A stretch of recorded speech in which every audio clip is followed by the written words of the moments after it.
The winning tradition continues at Indian River State College. That's because Startup Talk has been renewed for a fourth year. Here's Tom Kindred. We've been renewed? That's good to hear. I'm glad to hear that. Hey, I don't think that's come across my desk yet. That's our guest already, see? I want to welcome everyone to another segment and installment of Startup Talk, the show designed to assist and help Treasure and Research Coast residents who want to start, grow, or accelerate their business. And as I always say, what a great place it is to own and operate a business along the beautiful Research and Treasure Coast. We will spend time during our hour together this evening to highlight and create awareness regarding the very powerful and robust business assistance and support programs that exist right here in our community at our very own Indian River State College. I am Tom Kindred, renewed for another year, I guess, and I serve as the Regional Director for the Florida Small Business Development Center here at IRSC. Underwriters for this segment of Startup Talk are the Florida SBDC at IRSC and our good friends at Express Printing of Port St. Lucie. So, Greg, how are you this evening? Doing well. The winning does continue. The winning tradition does continue at Indian River State College. As I always remind you, Greg, most Thursday evenings, I do bring some very powerful guests on this show. I think I've done a pretty good job, and tonight is no exception. Oh, I thought this was the exception. Oh. No, no exception tonight. As you noted at the top of the show, Greg, Indian River State College was named #1 in the nation by the Aspen Institute. The Aspen Institute is a educational and policy studies organization based in Washington, D.C., and it awarded its highest honor, the Aspen Prize for Community College Excellence, to Indian River State College. The award is the nation's signature recognition of high achievement and performance among America's community colleges. IRSC was selected from more than 1,000 state and community colleges following a very rigorous review of data, strategies, and outcomes related to student learning, degree, and certificate completion, high rates of graduate employment, earnings for graduates, and exceptional access and success for minority and low-income students. And the gentleman who was the point person to bring the title home for Indian River State College is our guest this evening. We have with us the one, the only, Dr. Ed Massey. Welcome to the show, Dr. Massey. Well, thank you, Tom. Greg, you too. Yeah. Our guest this evening obviously requires no intro, but I'm going to give him one anyway. Our guest obviously this evening has been recognized countless times for his exceptional leadership, vision, and record of accomplishments in the field of education. He is known for his intense commitment to community needs and building numerous collaborative partnerships to foster economic and workforce development. And I think what he's most famous for is he was a star running back from Millsaps College in Mississippi. So congratulations on all those accomplishments. Welcome to the show again. And Dr. Massey, I got to say, thanks for bringing home the national title for state and community colleges. Well, thank you, Tom. There's a reason for that. It's the reasons are about 1,000 wide, and that's the employees, full and part-time employees at Indian River State College, including yourself. The dedication and the work and the attention and just laser focus to student success and student quality really is what brought the prize home. So I wrote in an email to all of our people that I was the one that had to stand on the stage in Washington, a little nervous up there because there's only 10 colleges left at that point, and they do a countdown. I had to stand and receive the award, but I could feel the presence of everyone there at the college and working, standing there with me, and I hope they feel that. I hope each person feels that, because each person had a role to play. And I don't want to stop with just the employees, because this college, if you go and look at the buildings on this college, every building on the campus is named. That's because of tremendous support from individuals and businesses throughout this community that did not just give us their money, they invested in the future of our region by believing in the education of young people in this community and the re-education of adults who come back to us. So on behalf of the business community, our employees, our donors, our public officials that have supported us over the years, all of the thanks goes out to them. We had to do the work, but the thank goes out to them. You know, right after you won the award, the Facebook posting started, and you see the provosts of all the campuses, you know, having a watch party. Yeah. It was great. It was kind of like you know, watching the NCAA Final Four watch party, and it was great to see the reaction of the students, professors. I mean, it was awesome. Well, it really was, and those watch parties, I understand, got pretty exciting. They sure did. They sure did. They were trying to follow the countdown and trying to figure out where their college was going to fall out, and everybody's getting more and more excited as the colleges were picked off, and we were still standing. All right. We had a small watch party up in our Entrepreneurship Development Institute. We were about 6 of us gathered around the computer, and you're right. It got a little confusing there at the end. So it took a moment for us to kind of make sure we were in it. And says they did a nice creative job of doing the presentation, but it was a long way to go to get there. Well, it was, and all of the colleges in the room at that point, and there are only 10 of them, these are great colleges across our country, and it's so important, thanks to the Aspen Institute, thanks to the foundations that support the Aspen Institute, because they see the importance of making community colleges around the country better and better and better. So we strive not only to of course, win this prize, but we strive to make this thing called education better and better for our students.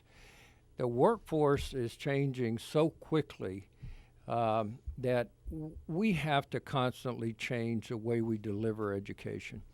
And we cannot train for today necessarily, because these students are going to be in college for 2 or 3 or 4 years. And by that time, the workforce will have changed even more. So we try to reach into the future. We try to look into the future a little bit and train for what is coming our way. And that's so difficult because, you know, Tom has talked about it a lot, especially with some of the young people in here, that, you know, what they think they're getting into now, you know, may not even be around in a decade. Right. There's so many examples of it. You know, in a small town I grew up in, we had department stores, and we never thought they would go away. And then this thing called a mall came in, and now Amazon is in, and a lot of malls are in trouble. So that's a capitalistic way in America where new things replace old things, and we have to stay on the cutting edge of that in terms of education. Yep. So let's kind of take the listeners kind of through this whole Aspen Prize.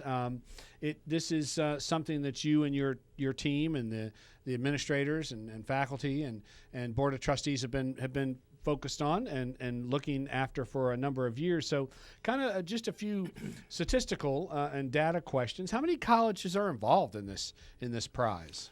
I can tell you exactly, 1,117. Okay. But who's counting? I can almost name them. And I was very impressed.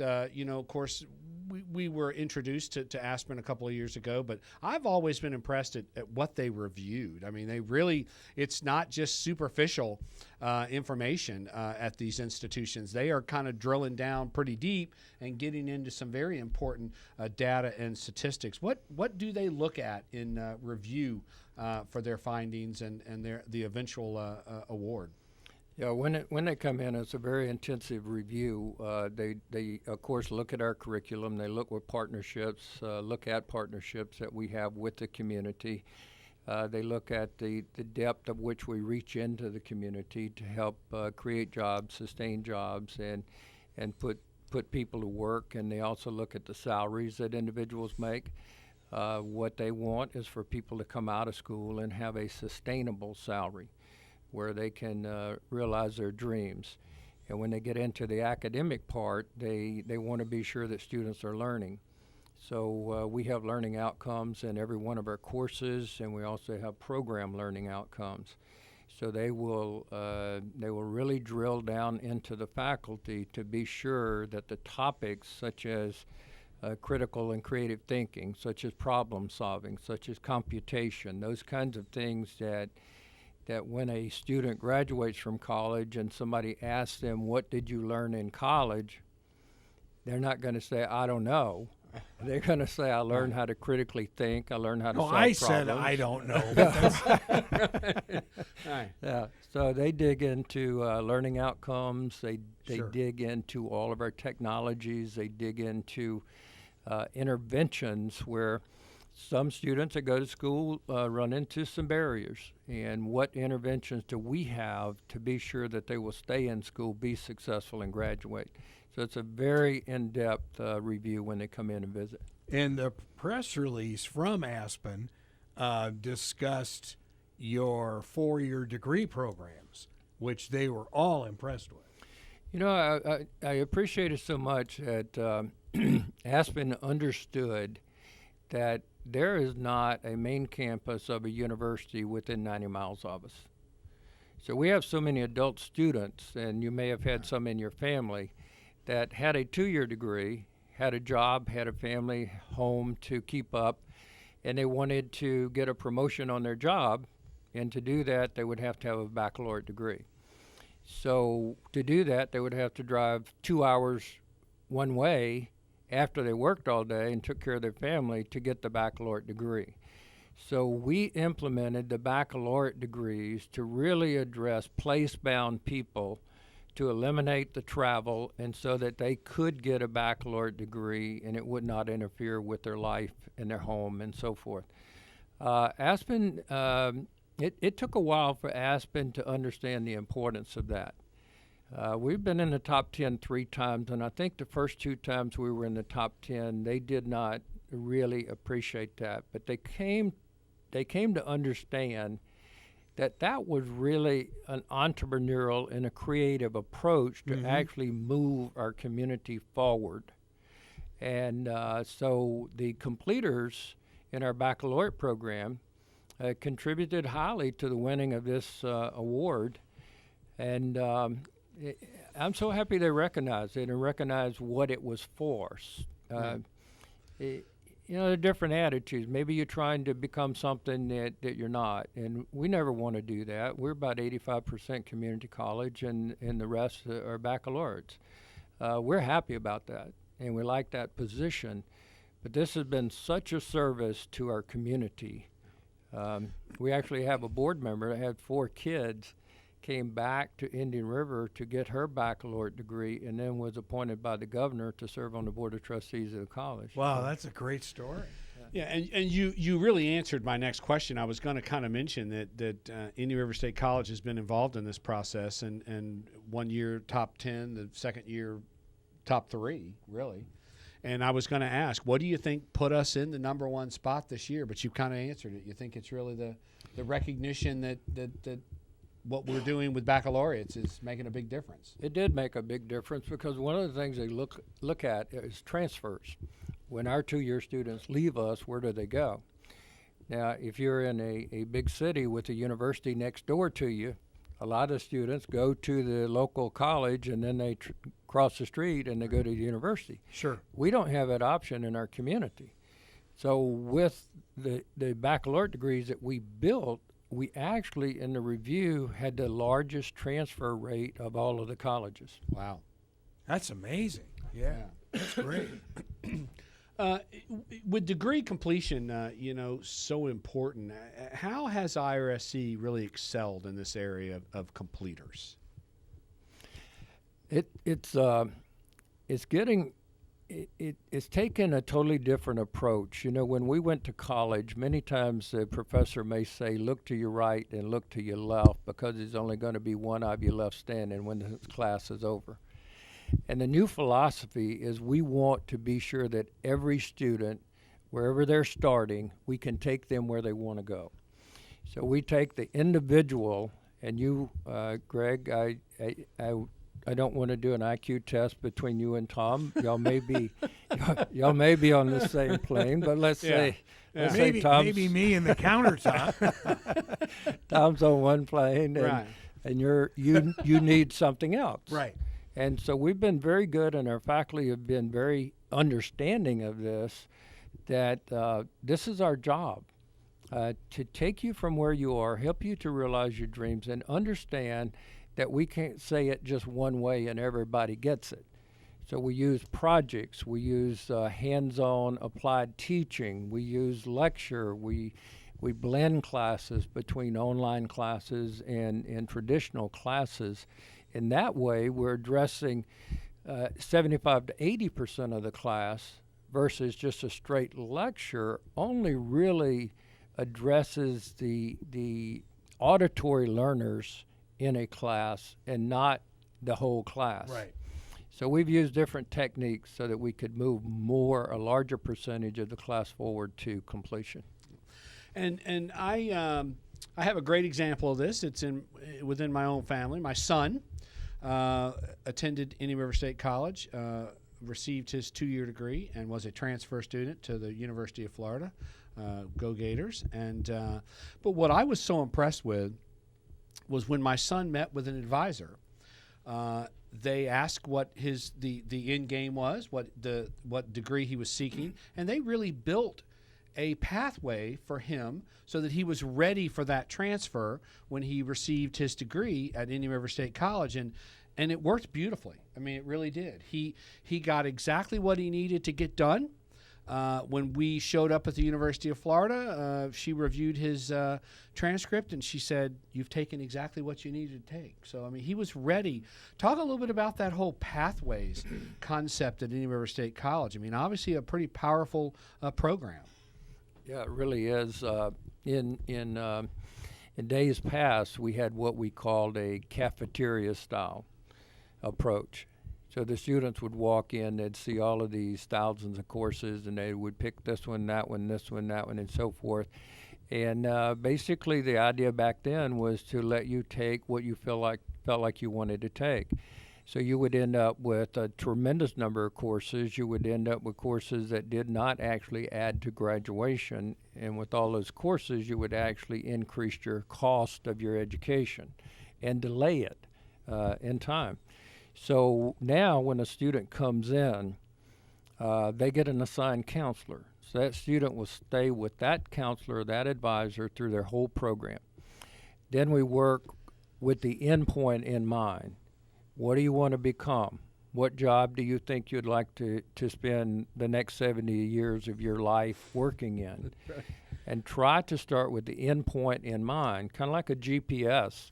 If you get in your car and you don't know where you go, and it takes a heck of a long time to get there. Sure. Right. But if you know where you go and you can take the direct route. So then we line up the courses that are necessary for that particular degree. We tell them by semester when the courses will be taught and when they can take it. We tell them what jobs are potentially waiting for them if they do complete the degree or the college that they may transfer to. And we also get into the salary that you can make. So why would you want to spend money to go to school to get out, to get a degree, get out and get a job where you couldn't get the return on investment on what you actually paid to go to school? And that's very important. And a lot of kids don't consider that sometimes. Excuse me, I call them kids, but they're students. Sure. Yeah. A lot of students don't consider that sometimes, but we bring it to the forefront, and we talk about salaries, and we talk about potential of jobs, and we will show them over a 10-year period of time if the job you're talking about is going to be increasing in demand or decreasing in demand. So we give them a lot of information so that they can make up their mind about their major, spell out the pathway with all the courses, tell them exactly what it costs, and tell them what they can make when they finish. And that really, they will turn around and say thank you, because I didn't know how I was going to choose from all those thousands of courses. Yeah, it absolutely makes sense. Students don't do options. We've learned that a long time ago. You give them 10 options. They don't do options, but you can help them form Right. a pathway, and they will go down it and be successful. My wagon wheel repair class isn't one of them, I'm sure. Yeah. How'd that work for you? So obviously one of the data points that's reviewed by Aspen is job placement, and obviously we talked about it a little bit, the partnerships and I think one of the strengths of Indian River State College, and obviously I think one of your great strengths as the president is building those partnerships and collaborating outside of the institution. I mean, talk a little bit about that job placement issue, and how does IRSC play that role with its students? Yeah, we try to be sure that our courses and our programs that we're offering are relevant. If you look back on the college, or if you visit the college, you will see that over the years we have looked to the future and put in some really emerging type programs. Nuclear technology is one of those. We work directly with Florida Power and Light. We have a pathway for nuclear technology, and the students go down that pathway. They graduate, and they either get a job around here in a nuclear plant, or some of the plants up the East Coast in the country. They will get a job. They start off at very, very good salaries in that job. So we have been very careful about putting our programs together to train for existing jobs in our community, but we also wanted to put some programs in that would serve as a magnet to attract in businesses for the future, and that happened in the biotech industry. It's happened in other industries because we had the programs there. We are working very closely with whoever may end up being the provider at the port here in Fort Pierce. We've tried for the last few years to build an advanced manufacturing and skills training center, which is in high demand right now because people are in shortage in terms of repairing automobiles, air conditioners, plumbers, and we need to address that. And those are great jobs, and you can do it in one or two ways. You can take the training and get the job and settle with having the job, or you figure out how you create your own business and have people working for you in the future. So we try to instill in them some entrepreneurial skills and entrepreneurial thinking as how you're going to use their degree, how you're going to use your degree to your best benefit once you get out of school. And I know Tom has brought this out several times about manufacturing on the Treasure Coast, which seems to be the biggest secret around because we have so many manufacturers in the four counties here.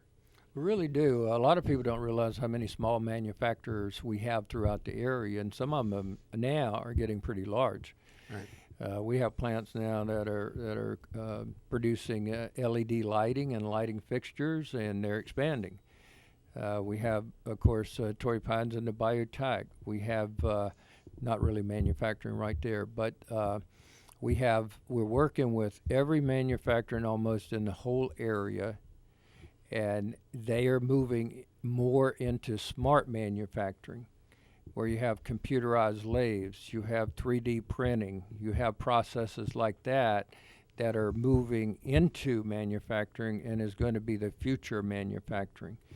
We're working very close with the marine industry, and we want to work very closely with the aviation industry also. Yeah. And you make a great point about that too. Out of the last 3 or 4 Entrepreneur of the Year award recipients, just recently 2 of them were manufacturers, Tim Gerard and Scott Deal at Maverick Boat. So, I mean, again, manufacturing is really becoming a big part of the marketplace. One of the things too that I heard when they made the announcement was one of the areas they looked at was job earnings. And it was quite impressive to kind of hear that an IRSC alumni earns about $41,500, which on an average of 5 years after graduation, compared to that of about less than $40,000 average salary of all other regional workers. I mean, that's pretty impressive. So when you talk about ROI on a degree, that's real. It's real. It's real, and that's the reason we take so much time and effort to let the young people and the adults coming back understand the salaries. In the college, we have a 96% placement rate in jobs, and as Tom said, about a $48,000 average salary. So we have a lot of salaries that are a lot higher than that, and some that are a little lower. But it's important when you make that choice. And a lot of times we found out the students didn't necessarily look that far ahead and understand the financial implications of what the degree will provide for them. And then what we've done is to adjust a lot of the degrees within our college so that it is a higher skill, higher wage paying jobs that we want to turn out. Always one of the big factors that we talk about in terms of Indian River State College is affordability. You just you mentioned it. It is really it's meaningful in a marketplace such as ours, and for those residents planning to attend college. How do we continue to rank in terms of affordability and tuition increases in respect to other state colleges and other communities? Yeah, we have not increased tuition for 7 years. There's a point where we probably will have to consider that a little bit and move it up a little bit, but the cost is really affordable. We don't say cheap. That makes it sound bad, but we do say affordable. So about $3,200 a semester, you can get a year's worth of college out of the way. We have tremendous support within our college through our foundation. We give back to the students about $3.2 million a year to help them. And we have devised some special techniques such as just-in-time financial help. Sometimes a student will have 2 or 3 courses left, and they will run into some kind of financial problem. Their car may break or something happens in their family. And we don't want that person to stop 3 or 4 courses short of getting a degree. Sure. So we will step forward with financial aid and pay out the balance so that they can go across the stage, get their degree, and that really does end up changing their lives. So along with affordability is accessibility. And you mentioned it, there's no other institution within, many miles of Indian River State College. This is truly an organization, an institution that offers a lot of opportunity for locals along the Treasure Coast. Talk a little bit about access to Indian River State College. Pretty simple and easy to get involved at Indian River State College, is it not? Yeah, it really is. In each of the 4 counties we serve, we have a site. Access to post-secondary education is not more than 20 minutes away from anybody in the 4-county area. Now, in addition to that, that's the 5 traditional campuses that we have at the college. But one of our fastest growing campuses is a virtual campus. So you can get your whole degree now online. And if that kind of learning accommodates your schedule and you have to do that because of what's going on in your life, then that's good. Now, it works for most students, and now students are getting more and more used to taking courses online, and the quality of the courses is now equaling the traditional courses. So you get a great education if that is a way you need to access education. And we put all of our teachers through extensive training to teach online. And so those programs are very strong also. And Tom had mentioned it earlier about the partnerships that you have brought to Indian River State College. And you see that, well, like with the event that we attended, the photonics event. Right. And, they're sitting there partnering with some of the biggest research folks on the west coast of the United States in this event right here on the main campus. Mm-hmm. Yeah, I'd say our partnerships start, first of all, with the public school systems. We reach down into public school. We want a pathway coming out of each of the academies within the public school to come directly to the college. And We have ways through dual enrollment where students can actually earn credits before they come to the college, and also have another program more in the occupational area where they can actually earn credits and put them in escrow, so to speak. And once they register in the college, they will automatically have up to 9 college credits toward their degree. But first of all, partner very closely with the public schools. And then every company, I think one of the biggest changes in our college around the year 2000 is that we went from being reactive to proactive. And what I mean by that, we were there.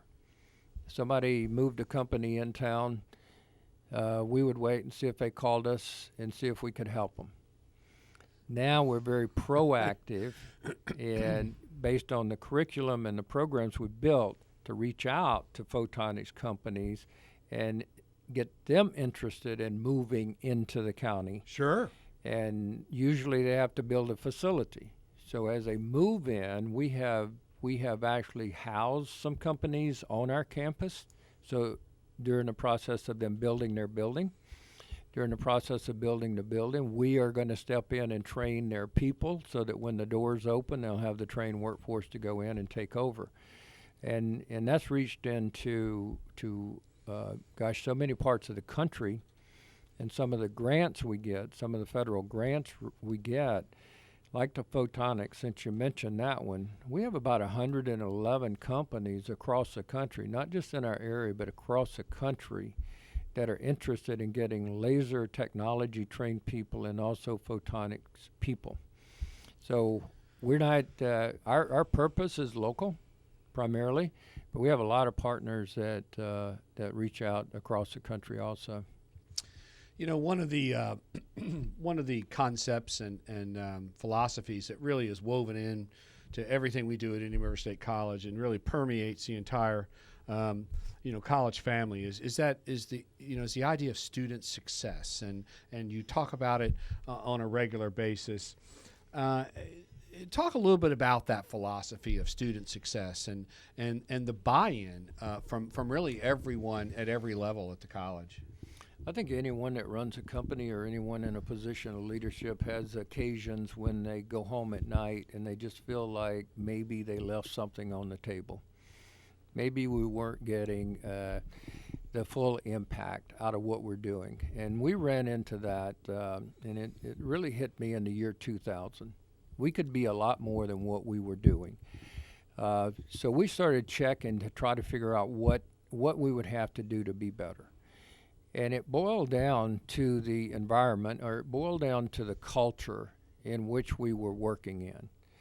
So we did a gap analysis between what we wanted our culture and what we wanted our institution to be compared to what it currently was in the year 2000. And during that study, we found out that we really didn't highlight the purpose of what our business is about. And it's about students and student success. So at that time, we developed the mantra, student success is the most important thing at Indian River State College. Now that has given a focus for everything we do. Students, teachers, administrators, board members, if we are engaging in something, we ask the question, is this important to student success? The technologies we buy, the programs we put in place, the people we hire, this is part of our interview. Are you going to fit into our culture? Because our culture is about our students and about the success of our students. And we sometimes don't hire people because they don't really believe in that. But you have to believe in your mission, you have to believe in what your focus is, and you have to give full attention to it, and if you do that, you can drive anything to the top. Mm-hmm.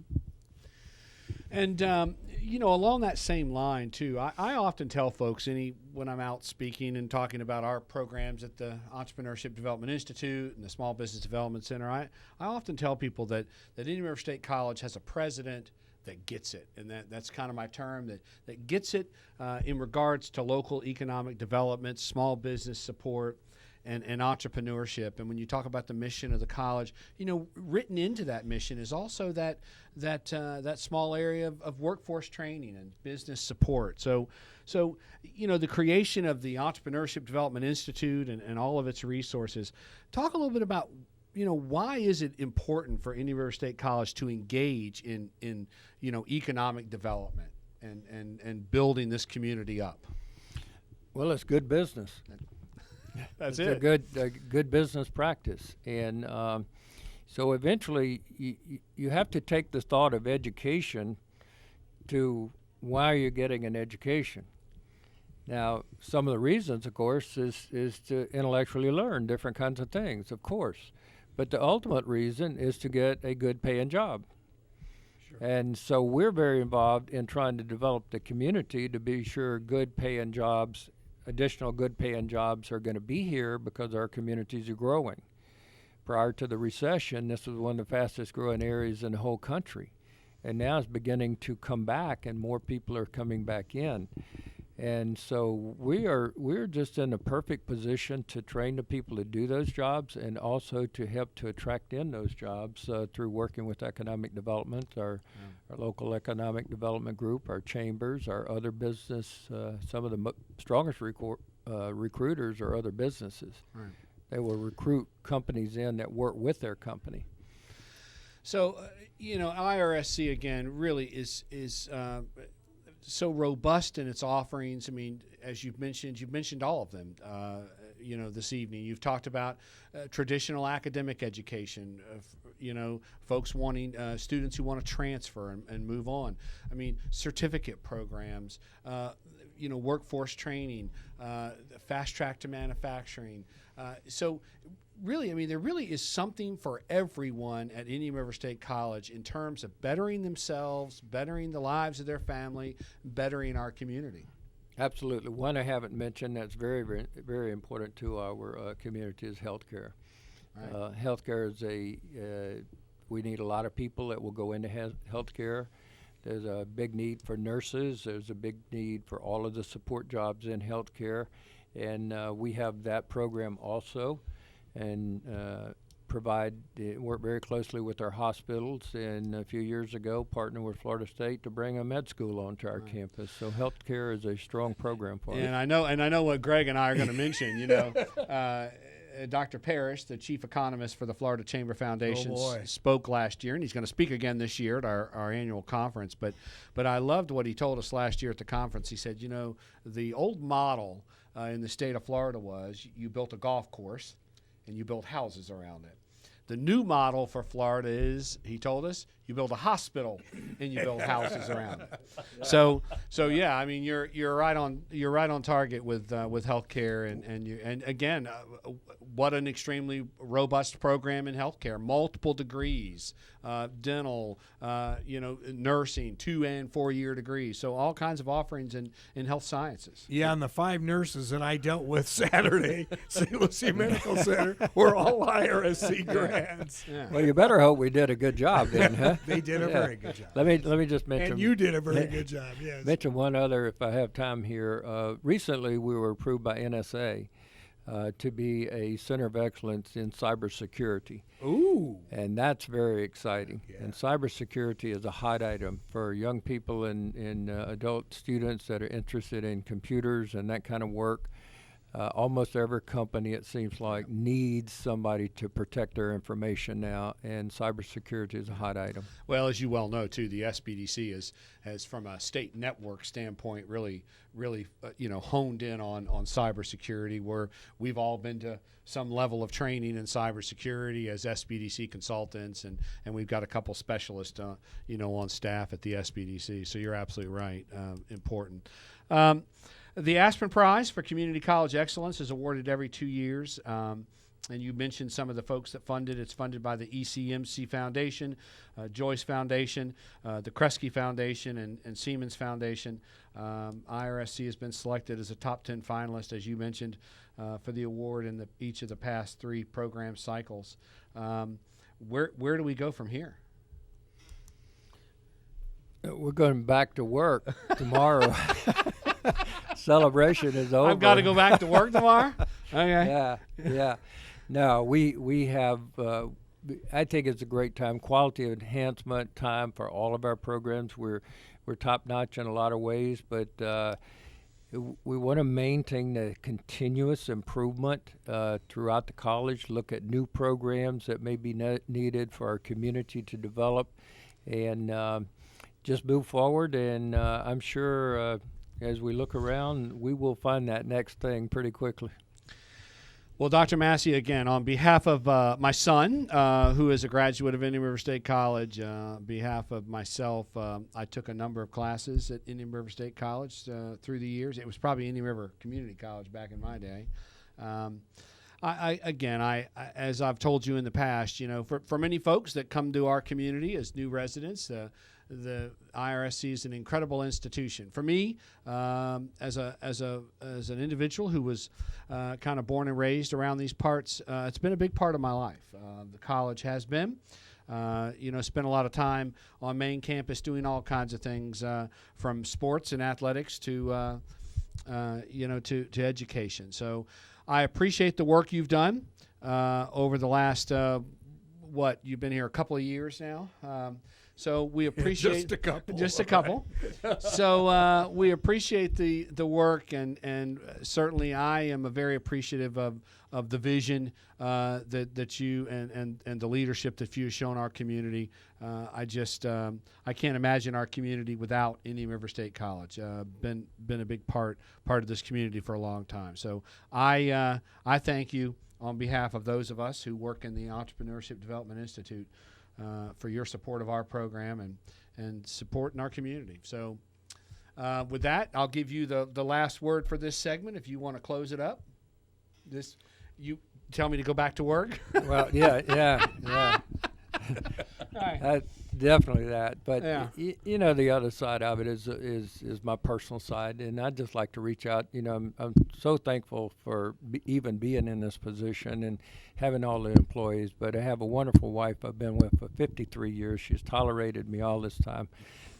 I've missed a lot of birthday parties. I've missed a lot of ball games. But I've done the best I could to get to my children. We have 3 children, 2 girls and a boy, and we have 6 grandchildren. Wow. And that's the joy of my life. And they've been very tolerant and supportive throughout these years.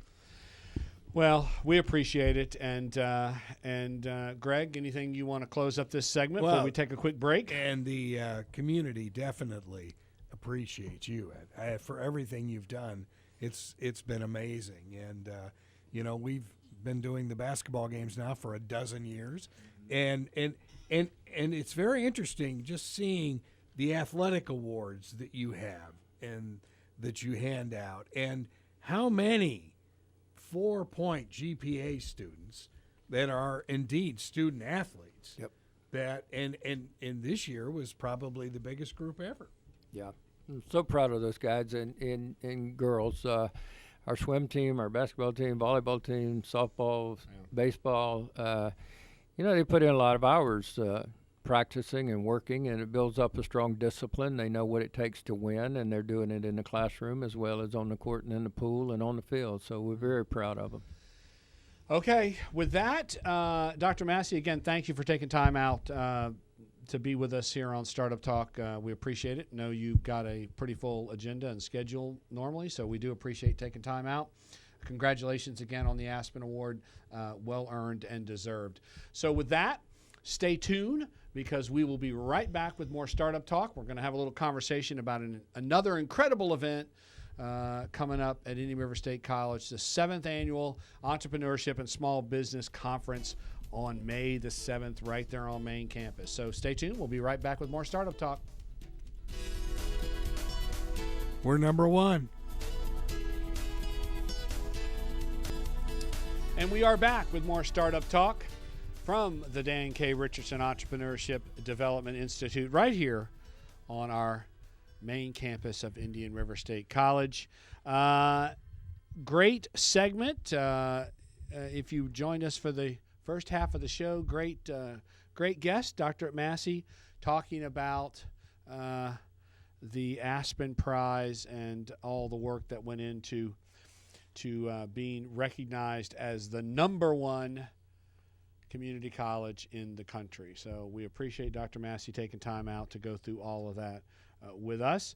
And now we have with us our very own Patrice from the Florida SBDC right here at Indian River State College. Patrice, marketing specialist, cybersecurity specialist with the SBDC. And we just kind of want to wrap up this evening's show talking about a very big event we've got coming up during National Small Business Week, the 7th Annual Entrepreneurship and Small Business Conference, coming up on Tuesday, May the 7th, during National Small Business Week. Welcome to the show, Patrice. Thanks, Tom. Thanks for having me. Yep, absolutely, because I want to talk about all the great details that you and your team have put together for the conference this year. I always love this conference. Had a great crowd last year, about 150 folks last year in the Kite Center. That was just for the opening session. Probably had 250 or so for lunch, I'm sure. That's it. Yeah.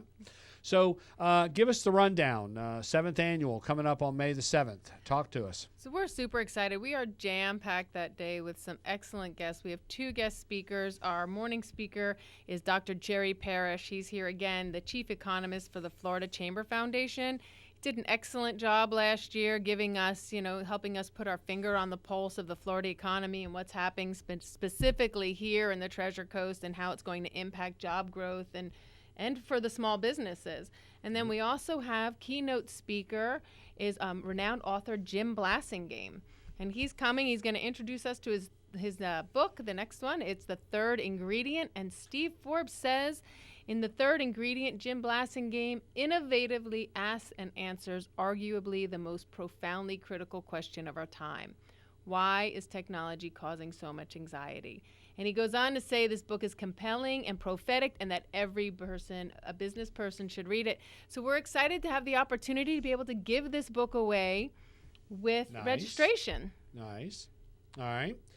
So 2 speakers. I also know you've got, I think, 12 seminars and breakout sessions, training sessions. Talk a little bit about your training going on that day. We do. So we have one of our very popular, 2 of our very popular training sessions are Understanding Business Finances. That is takes you into the profit and maximizing your profits for a small business. We have government contracting again. That's also another one that is widely attended. And so we're also bringing with us international trade, social media. We have cybersecurity with the FBI is coming for a Q&A in that class.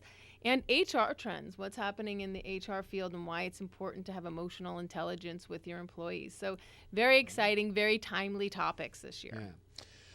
Yeah. Sponsors, as usual, for the program are? So we have the St. Lucie EDC again this year, and we also have the Bank of America. Yeah. Kevin Staten and his team have always joined with us the last couple of years. For the conference, done a great job with us, and Pete Tesh and Candy and Jill and Jackie down at the St. Lucie EDC. Again, always big supporters of the event, and will serve again as sponsors. Community partners on the event. We've got our regular good group of folks that are kind of partnering with us. SCORE. Ken, the chairman of the Treasure Coast chapter of SCORE, and his team, and then Lonnie Koyama and Vince Lopresti with the SBA will be with us as community partners on the event. So again, great day. All gets started kind of when? At about 7:30 in the morning. So we're going to have breakfast, a little continental breakfast there with some, a little meet and greet. And then we'll open up with Dr. Parrish. And I think really it's so important for business owners and business CEOs to understand the importance of having Jerry Parrish there, because truly to understand the growth and what's taking place on the Treasure Coast and how it's going to impact their business opportunities and where the market's going to be moving is going to be key to planning and strategic planning for their business. Yeah, I remember last year Jerry Parrish even made the comment when he opened up the session last year. He said, now is a good time to start and open a small business. I mean, he was very clear about that. So something, I think the latest statistic he told us was over 900 people a day are Right. moving to the state of Florida. That's what they say, about 1,000 people a day moving here. And we look at the growth in Martin County, the growth here in St. Lucie County. It's just outstanding. And truly, it's going to impact the business community. If you're not prepared for it, you will get left behind. Yep. So again, Patrice, you and your team at the SBDC do a great job of putting together this conference. Every year, it's a great day. And I like to tell people it really is, unless someone would like to dispute me, I believe it's the largest gathering of business professionals along the Treasure Coast. Probably is. Place was packed last year. That's right. So again, it's a good opportunity, and one of the things I think we always kind of commit to, Patrice, is we don't even keep everybody all day. It kind of wraps up at what time?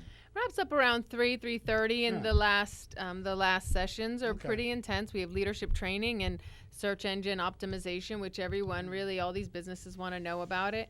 But most importantly, it's truly to understand the value. Each one of these sessions, you'll walk away with some actionable items to take away and execute into your business. So when's the FBI going to be there? For the cybersecurity sessions, and they'll start at 9 in the morning. So there's 2 sessions. Good, I'll be there in the afternoon. Right. I knew that was coming. I started to say, well, Greg and I won't be there for the cybersecurity because we have facial recognition. That's right, facial recognition. Well, again, Patrice, thank you for all the work you do in our community in terms of business support and programs, and you run a lot of events and programs. Cybersecurity is one of the things you focus on, and you've done some great work with our cybersecurity workshop. So with that, again, most important thing to remember, Tuesday, May the 7th, 7th Annual Entrepreneurship and Small Business Conference. You can register for that conference by going to www.irscbiz, that's IRSCBIZ.com, and click on the icon to register for the conference. With that, we will end this segment of Startup Talk, and we will talk to you next Thursday. Have a great day. This is WPSL Port St. Lucie, WSDU, Stewart.